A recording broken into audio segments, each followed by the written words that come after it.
ఈరోజు మనందరం కూడా చాలా బాధాకరమైన విషయం చెప్పుకుంటున్నాం. ఇవాళ వాళ్ళకి జోహార్ చెప్పాలనే ఉద్దేశంతో మన కాలనీ ప్రజలందరూ కూడా ఈ 86వ వార్డులో ఉన్న ఈ కాలనీ ప్రజలందరూ కూడా బయటకు వచ్చి వాళ్ళకి ఏదో ఒక ఆలోచన విధానాన్ని తీసుకురావాలనే ఉద్దేశంతో ప్రజల్లో కూడా మమేకమై మొన్న జరిగిన ప్రమాదంలో స్టీల్ ప్లాంట్లో 8 మొన్న చనిపోయారు. ఇవాళ ఒక వ్యక్తి కార్మికుడు చనిపోయారు. వారు ప్రత్యేకించి ఇవాళ నిజంగా నేను ఇది గొప్పగా చెప్పటం కాదు కానండి, స్టీల్ ప్లాంట్లో ఇంతకుముందు ఒక్కసారి జరిగింది. 18 మంది చనిపోయారు, 19 మంది చనిపోయారు. ఆ రోజు చనిపోయిన విధానాన్ని, ఇవాళ చనిపోయిన విధానాన్ని చూస్తే ఇవాళ 38 ఏళ్ళు చరిత్ర ఉన్న, 40 ఏళ్ళు దగ్గర చరిత్ర ఉన్న స్టీల్ ప్లాంట్ ఇవాళ ఆ స్టీల్ ప్లాంట్లో ఇలా పెద్దగా చనిపోవడం ఇది రెండోసారి జరిగింది.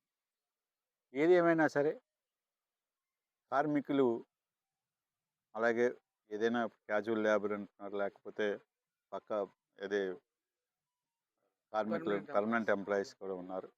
వాళ్ళందరూ కూడా త్యాగం చేశారు నిజంగా. ఎందుకంటే ప్రాణత్యాగం చేశారంటే అది చాలా బాధాకరమైన విషయం. ఎందుకు ఒక ఆలోచన విధానంతో మన వెమ్మటే కేంద్ర ప్రభుత్వం, రాష్ట్ర ప్రభుత్వాలు రెండూ కూడా స్పందించి ఇమీడియట్గా ఇవాళ జరిగిన గంటన్నరలో హోమ్ మినిస్టర్ గారు అక్కడ ఉన్నారు. తర్వాత వెంటనే ఎంపీ గారు, తర్వాత ఎమ్మెల్యే గారు ఇమీడియట్గా కేంద్రంతో మాట్లాడి కేంద్రాన్ని ఒప్పించి స్టీల్ మినిస్టర్ గారిని 5:30 గంటల్లో విశాఖపట్నం ఢిల్లీ నుంచి విశాఖపట్నం తీసుకొచ్చిన ఘనత మట్టుకు నిజంగా మన నాయకులది, మన ఎంపీలు ఎమ్మెల్యేలది, మన మినిస్టర్లది, మన కేంద్ర ప్రభుత్వం చంద్రబాబు నాయుడు గారిది, మన రాష్ట్ర ప్రభుత్వం అందని చెప్పి మనం చెప్పక తప్పదు. ఎందుకంటే రాష్ట్ర ప్రభుత్వం అంత ఇన్సిడెన్స్ తీసుకుని వెంటనే అందరినీ తీసుకొచ్చి కేంద్ర ప్రభుత్వంతో ఎక్కడా లేని విధంగా, భారతదేశంలోనే ఇవాళ నేను ఛాలెంజ్ చేసి చెప్పగలను, నేను భారతదేశంలోనే ఎక్కడా లేని విధంగా ఒక ప్రైవేటు కార్మికుడికి పర్మనెంట్ చేయటం అనేది ఇదే ఫస్ట్ టైం అని చెప్పి మనం చెప్పక తప్పదు కూడా. ఇవాళ ఏ ఏ హాల్ తీసుకొని మనం ఇంతకుముందు కూడా ఇక్కడ చెప్పారు, ప్రమాదాలు చిన్నవి ఒకళ్ళిద్దరు చనిపోవడం జరిగింది. కానీ ఎవరైతే ఈ ప్రైవేట్ కార్మికులు ఉన్నారో వాళ్ళెవ్వరికీ కూడా పర్మనెంట్ ఉద్యోగం అనేది చేయటం ఇక్కడ వరకు లేదు, అసలు ఆ రూల్స్లోనే లేదు.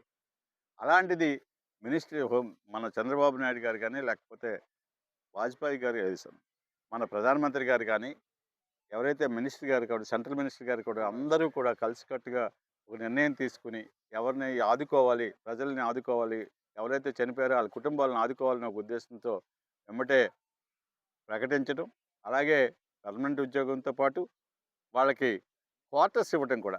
నిజంగా ఎవరైనా ఇల్లు లేని వాళ్ళు అనుకోండి, వాళ్ళకి క్వార్టర్స్ కూడా ఇవ్వటం జరుగుతుంది. క్వార్టర్స్ ఇస్తున్నారు. అలాగే 25 లక్షల రూపాయలు ఇమీడియట్గా నిన్న వెంటనే క్యాష్, ఇంతవరకు కూడా నేను చూడలా, వెంటనే చెక్కులు ఒక 2-3 గంటల్లోనే చెక్కులు తయారు చేసి వెంటనే వాళ్ళ ఇళ్ళకెళ్ళి వాళ్ళు ఇచ్చారు. మన ఎమ్మెల్యేలు అందరూ కూడా వాళ్ళ ఇళ్ళకెళ్ళి పరామర్శించి వాళ్ళందరినీ కూడా మీరు ధైర్యంగా ఉండండి, మేము అందరం ఉన్నామని చెప్పి మన ఎమ్మెల్యేలు అందరూ కూడా ప్రత్యేకించి వాళ్ళకి ధైర్యం చెప్పి ఒక ఆలోచన విధానంతో చేశారు. కాబట్టి నిజంగా ఈ యాక్సిడెంట్ జరగడం చాలా దురదృష్టకరమైన, అయినా ఇవాళ పర్మనెంట్ ఎంప్లాయీస్ అవ్వటం మటుకు నిజంగా నేను ఒప్పుకుంటున్నాను. ఎందుకంటే మన కేంద్ర ప్రభుత్వానికి జోహార్. ఎందుకంటే మళ్ళీ వాళ్ళ ఇటువంటి కార్యక్రమం ఇంత రాష్ట్రంలో కాదు, దేశంలోనే జరగలేదు. అలాంటి కార్యక్రమం జరిగింది. ఇమీడియట్గా 25 లక్షల రూపాయలు ఇవ్వడం జరిగింది. మీకు ఇవాళ ఇన్సూరెన్స్ వస్తుంది. ఇంచుమించు ఒక ప్రైవేట్ కార్మికుడికి ఇంచుమించు 30 లక్షల దాకా ఇన్సూరెన్స్ వస్తుంది. ఇంచుమించు ₹1,00,00,000 దాకా వాళ్ళకి ఎవరైతే ప్రైవేట్ కార్మికులు ఉన్నారో వాళ్ళకి వస్తుంది. కాబట్టి వాళ్ళందరినీ కూడా ధైర్యంగా, కుటుంబాలందరినీ కూడా ప్రగాఢ సానుభూతి తెలుపుకుంటూ మీరంతా ధైర్యంగా ఉండండి, మీ పిల్లలకి చదివిస్తామన్నారు. ఇంకొక పాయింట్ కూడా చెప్పారు. ఆ పిల్లలు ఎంతవరకు చదువుకున్నా మేము భరిస్తాం, మేము చదివిస్తామని చెప్పడం కూడా జరిగింది. కాబట్టి ఇటువంటి కార్యక్రమాలన్నీ చేస్తున్నాం కాబట్టి వారికి, ఎవరైతే కార్మికులు ఉన్నారో వాళ్ళకి ఆత్మ శాంతి చేకూర్చాలని చెప్పి కోరుకుంటూ, అలాగే వాళ్ళ కుటుంబాలందరికీ ప్రగాఢ సానుభూతి తెలుపుతూ, మీరు ధైర్యంగా ఉండండమ్మా. మీకేం పర్వాలేదు. మేమందరం ఉన్నాం అండగా అని చెప్పి చెప్పడం కోసమే ఈ కాలనీ వాళ్ళందరూ కూడా ఇవాళ ఈ మేమున్నామని చెప్పి చెప్పడమే ఇది. అంతకంటే ఏం కాదు. వాళ్ళకి జోహార్ చెప్తూ, వాళ్ళ కుటుంబాలందరికీ మేమందరం ఉన్నాము. ఏ కష్టం వచ్చినా మేమొస్తామని చెప్పేసి తెలియపరచడం కోసమే ఈ కార్యక్రమం పెట్టారు ఇక్కడికి లోకల్ నాయకులు. వాళ్ళందరికీ కూడా ప్రత్యేకమైన ధన్యవాదాలు తెలుపుకుంటూ సెలవు తీసుకుంటున్నాను.